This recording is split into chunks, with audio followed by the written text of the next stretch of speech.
আসসালামু আলাইকুম রহমতুল্লাহি ওয়া বারাকাতুহু। প্রিয় দিনদার মুমিন মুত্তাকিন ভাই ও বোনেরা, আজকে আমরা এই ভিডিওতে খুব সহজে জেনে নেব কবর জিয়ারতের নিয়ম ও দোয়া সম্বন্ধে।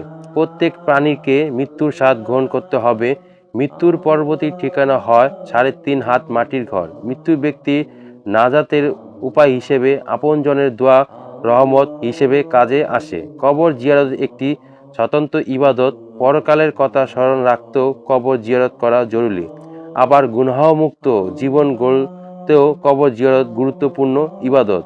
জিয়ারতকারীকে ক্ষমা করে দেওয়া হয়। রায় হাকি শরীফে হযরত নোমান আলাইহিসসালাম কর্তৃক বর্ণিত হয়েছে, হযরত মুহাম্মদ সাল্লাল্লাহু আলাইহি ওয়াসাল্লাম ইরশাদ করেছেন, যে ব্যক্তি প্রত্যেক জুম্মার দিনে নিজ পিতামাতা অথবা তাদের মধ্যে যে কোনো একজনের কবর জিয়ারত করবে তাকে মাফ করে দেওয়া হবে এবং তার পিতামাতার প্রতি উত্তম ব্যবহারকারী হিসেবে নাম লেখা হবে। হযরত আবু হুরায়রা রাদিয়াল্লাহু আনহু থেকে বর্ণিত, হযরত মুহাম্মদ সাল্লাল্লাহু আলাইহি ওয়াসাল্লাম ইরশাদ করেছেন, আল্লাহ বেহেশতে তার কোনো বান্দার মর্যাদা বাড়িয়ে দিবেন। বান্দা তার অতিরিক্ত মর্যাদার কারণে আল্লাহর নিকট জানতে চাইলে আল্লাহ বলবে, তোমার সন্তান তোমার জন্য ক্ষমা চেয়েছে, এর জন্য বেহেশতে তোমার মর্যাদা বাড়িয়ে দেওয়া হয়েছে। সুবহানাল্লাহ। প্রিয় মুমিন ভাইরা, এখন জানবো যেভাবে কবর জিয়ারত করবেন। কবরস্থানে যাওয়ার পর সর্বপ্রথম জিয়ারতের দোয়া করবেন। এরপর কবরবাসীর ইসালাতে সোয়াবের নিয়তে দরুদ শরীফ ও বিভিন্ন সূরা ইত্যাদি পড়বেন। মৃত্যু বা কবরবাসীর মাগফিরাতের জন্য দোয়া করবেন। দরুদ শরীফ, সূরা ফাতিহা, আয়াতুল কুরসি, সূরা ইখলাস ও যেসব সূরা সহজেই মুখস্থ হয় সেগুলো পড়ে মৃত্যু ব্যক্তির রূহের উপর সোয়াব পাঠিয়ে দিন। চাইলে হাত না তুলেও মনে মনে দোয়া করতে পারেন, তবে কবর সামনে রেখে 2 হাত তুলে দোয়া করা উচিত নয়।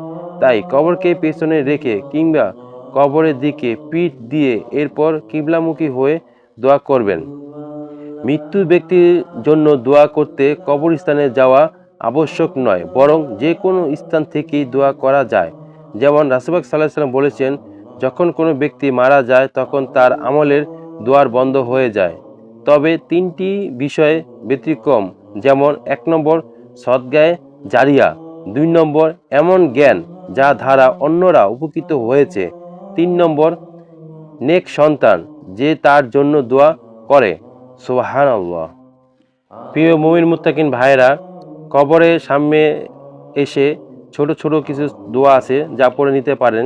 যেমন সূরা ফাতিহা 3 বার পড়তে পারেন, সূরা নাস 3 বার পড়তে পারেন, সূরা ফালাক 3 বার পড়তে পারেন, সূরা ইখলাস 7 বার পড়তে পারেন, আয়াতুল কুরসি 3 বার, দুরূদ শরীফ যে কোনো দুরূদ শরীফ পড়তে পারেন, আস্তাগফিরুল্লাহ 11 বার পড়তে পারেন। তারপর মোনাজাত করতে হবে।